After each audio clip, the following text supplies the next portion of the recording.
Bom, na nossa primeira aula, a gente vai começar a entender o que é um redator SEO. Essa junção de duas palavrinhas aí, né, que uma delas é muito conhecida e a outra pode ser que seja uma novidade para boa parte das pessoas. Então vamos lá. Redator SEO é a fusão de dois termos que existem, um deles há mais tempo e outro que surgiu com o mercado de internet. Eu vou falar primeiramente sobre a figura do redator. O redator a gente já conhece há mais tempo, né? A gente tem aí uma herança da publicidade, na qual a gente entende o redator como redator publicitário, né? O redator que escreve textos para materiais publicitários, como folders, até mesmo para propagandas, né? Propagandas de televisão, propagandas de rádio. Mas o mundo evoluiu. Então a gente tem aí uma grande diversidade no mundo da internet e ainda alguns profissionais que atuam nos veículos mais tradicionais. Então a gente tem aí, por exemplo, o redator, que é o de e-mail marketing, o escritor também é considerado um redator de e-commerce, de jingles, redator para a internet, um redator acadêmico também, que é aquele redator que escreve artigos acadêmicos, cronistas, storytellers, produtores de conteúdo, social media, copywriters, roteiristas, UX writers. É claro, aqui nesse curso a gente vai estar focando em uma dessas vertentes.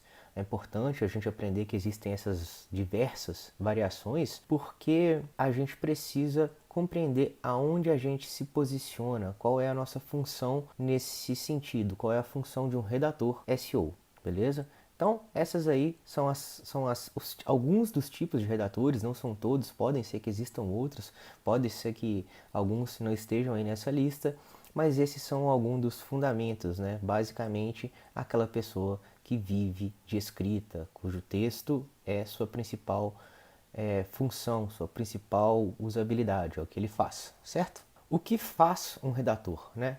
Que tipo de habilidades ele precisa ter para se tornar um redator, para ser um bom redator? Então, um redator ele mexe com escrita criativa, ele mexe com comunicação, ele precisa normalmente ser um bom comunicador, ele tem que dominar a ortografia, afinal os textos dele vão ser exibidos em algum local, né?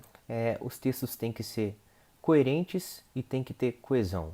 Com isso eu quero dizer que deve ter um bom uso de conectivos, né, de palavras que conectam as palavras entre si. E é claro, o texto todo tem que fazer sentido, né?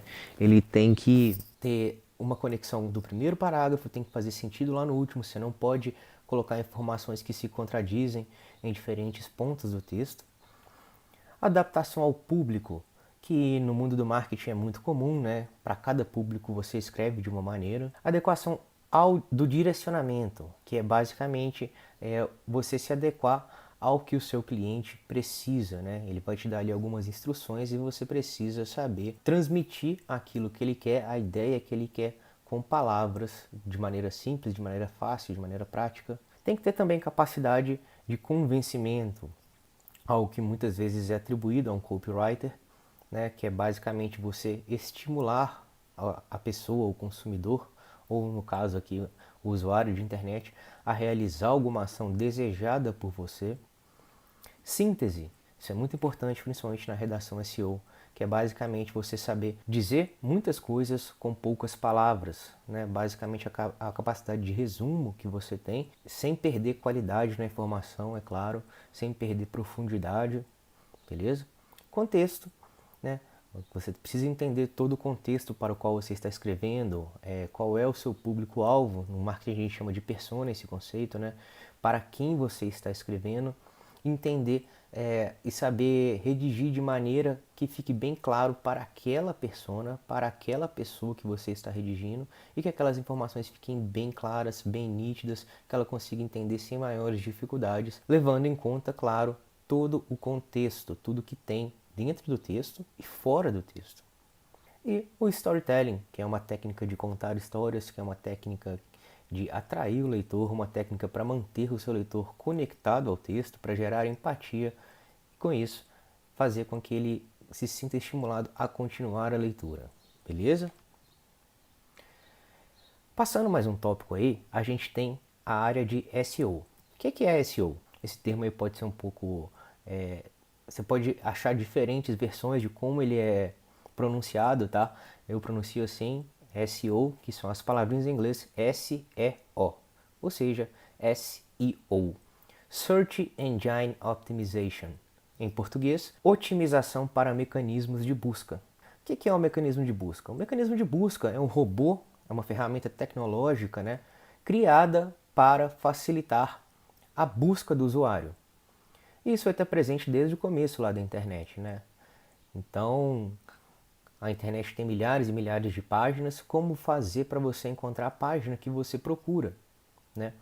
Então a gente tem alguns exemplos, com certeza vocês utilizam. O Google é o maior deles e é basicamente o que a gente utiliza em SEO, tá? Existem algumas empresas que conseguem investir em outros buscadores, que fazem questão de fazer isso, mas o mais importante para a gente aqui, que é um mecanismo que mais de 95% das pessoas usam, é o Google. Mas a gente tem exemplos, por exemplo, o Bing, o Yahoo, e também a gente tem mecanismos de buscas, por exemplo, no Facebook, quando você vai buscar por uma pessoa, no LinkedIn, quando você vai buscar por uma vaga. Então, os mecanismos de busca são muito comuns na web, eles facilitam com que o usuário encontre o que ele busca, por causa do excesso de informações. E aí no SEO, a gente não precisa saber disso, mas é bom vocês saberem que existe esse universo, tá? Para vocês começarem a se encaixar e ver onde que a gente se enquadra nesse universo, tá? A gente tem lá, por exemplo, programadores, que eu acho que talvez seja a figura mais importante de SEO, né? Que é o cara que vai estar ali por detrás de tudo o que acontece no site, o que não está visível no site, né? Então, a velocidade de carregamento de página, a estruturação do site, tudo aquilo que está relacionado à performance do site, às vezes também plugins, um programador cria plugins para facilitar a experiência do usuário. Então você tem esse profissional aí que talvez seja o mais importante. Mas você também tem diversos outros tipos de profissionais em volta disso, né? Por exemplo, programadores de linguagem HTML, também um programador mais específico, né? Para essa questão da otimização de mecanismos de buscas. Você tem o planejador de palavras-chave, que é a pessoa que busca palavras-chave, tá? Para você ranquear no Google. Você tem o SEO local, o Link Builder, que é aquela pessoa que tenta conseguir links de outras páginas para a sua, um elemento muito importante na otimização de mecanismos de buscas. SEO técnico, né, que é basicamente isso que a gente está falando, são coisas específicas, geralmente ali no WordPress, né, que é um mecanismo de conteúdo mais utilizado, a ferramenta de gestão de conteúdo mais utilizada, né? Tem o SEO para e-commerce, o designer também faz parte do SEO, já que é a experiência do usuário, o que ele vai fazer, onde os elementos gráficos vão estar posicionados, também faz parte disso. Profissionais de experiência do usuário, que está relacionado à arquitetura do site. O auditor de links, que é a pessoa que vai ver se os links estão funcionando dentro do site, se eles fazem sentido nos locais que eles estão. E às vezes até relações públicas, por exemplo, que é uma pessoa que vai mexer com a imprensa, né, e vai conseguir links para o seu site, também é relacionado com SEO. Mas o que a gente tem aí em comum nessas duas linguagens aí, né, nesses dois universos, nessas duas áreas, é o redator SEO. Vamos falar um pouquinho sobre essa figura que é o mais importante que a gente está falando, né? O redator SEO, ele não precisa saber tudo sobre SEO. Essas partes que a gente falou isso foram apenas para citar, para você compreender esse mundo, mas ele também otimiza páginas para os mecanismos de buscas. Então a função de um redator SEO é posicionar páginas de um blog, tá? A gente sai um pouquinho aí da esfera de site, né? Não é tão importante essa função, essas funções mais de desenvolvedor, né? Então, a função dele é posicionar páginas de um blog no topo do Google. Ponto final. Tá? E como que a gente vai fazer isso? A gente vai escolher a palavra-chave e a gente vai ter que tentar fazer com que os textos que a gente redija vão ali para o topo, para aquela busca, para a intenção de busca que um usuário vai fazer. Existem ferramentas de palavra-chave que vão te falar, por exemplo, o volume de buscas de certas palavras-chave. Então vamos dizer que uma palavra-chave por exemplo, action figures, que são aqueles bonequinhos, né? Action figures, você vai acessar uma ferramenta de palavra-chave e aí você vai chegar lá, você vai colocar action figures, fazer a busca, ele vai te falar qual é o volume e qual é a dificuldade para você se posicionar na primeira colocação do Google para aquela palavra-chave. A função de um redator SEO é posicionar a página do blog do seu cliente ou a sua própria página, se você for um profissional interno ou se for o seu próprio blog que você quer posicionar, mas enfim, o objetivo é fazer com que a página do blog fique ali no topo do Google, pelo menos nas 3 primeiras posições, que são as posições de maior importância, que recebem maior número de cliques. Então, um profissional de redação SEO não precisa saber tudo sobre aquele SEO técnico, aquelas coisas que a gente passou no slide anterior. Ele precisa saber trabalhar com elementos da redação, certo? Que é, por exemplo, títulos e intertítulos, a utilização das palavras-chave, com a densidade das palavras-chave, quantas vezes ela vai aparecer no texto, quantas vezes você vai utilizar palavras semelhantes, sinônimos ou palavras relacionadas, que são muito importantes, a gente vai falar sobre tudo isso aqui ao longo do curso. Você tem que saber mexer na formatação, utilizar tabelas, bullet points, espaçamento correto, alinhamento, esse tipo de coisa, né? Chamadas para ação, que é um elemento aí que se mistura um pouco com o copywriter, que é quando você vai convidar o seu leitor a realizar alguma ação, vai falar para ele se inscrever na newsletter, para comprar o produto direto, vai falar para ele deixar um comentário, depende do objetivo do texto, certo? A gente mexe também com links de entrada, que são links que vão levar o usuário a outra página dentro do seu próprio blog, certo? Então você está ali escrevendo um texto, você coloca um link e o cara vai para outro texto no seu blog. É óbvio que esses links têm que fazer sentido, têm que ser relevantes para quem está lendo o texto. A gente vai mexer também com links de saída, que são links para páginas que levam o leitor para outros sites, para outras páginas, para páginas externas do seu blog, que também é importante, é um elemento que pode fazer com que você ranqueie melhor, desde que seja valioso para o usuário.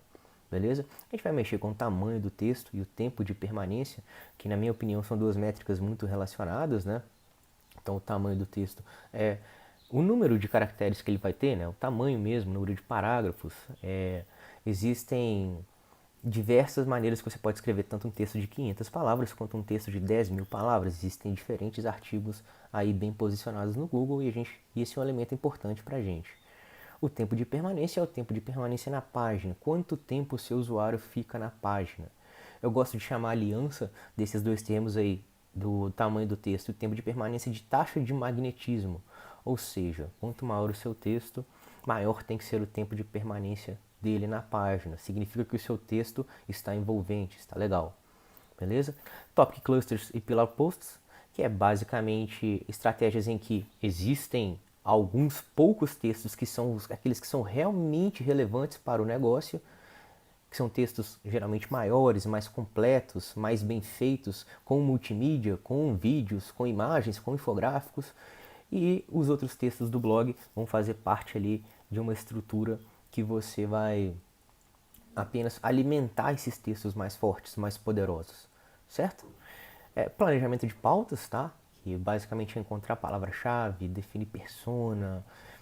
São coisas que a gente vai ver que ao longo do curso, às vezes você como redator vai receber tudo isso completinho já, mas às vezes não, então é bom já você saber desenvolver, é até um diferencial, tá bom? E escaneabilidade, que é você saber fazer o leitor ver a sua página como um todo, né? Apenas escanear a página, dar uma rápida passada de olhos e já encontrar as informações que ele deseja.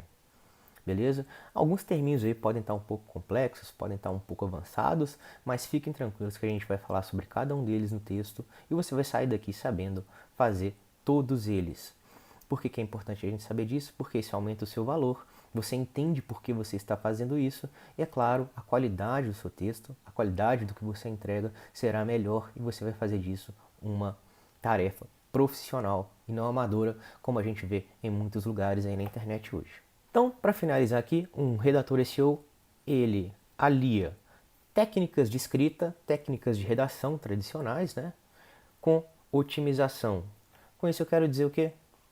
A parte criativa, a parte mais interessante ali, né, que a maioria das pessoas consegue fazer já, muita gente já escreve muito bem, mas redação SEO não é só isso. Redação SEO exige uma parte técnica, uma parte que você precisa aprender a utilizar termos, utilizar determinadas palavras-chave em alguns lugares, ou seja, são técnicas que você não domina naturalmente. Tá? Então muita gente, apesar de escrever desde pequeno, sempre foi bom nas aulas de português, você não vai saber a parte técnica e essa parte é muito importante para que você inicie no ramo de redação SEO.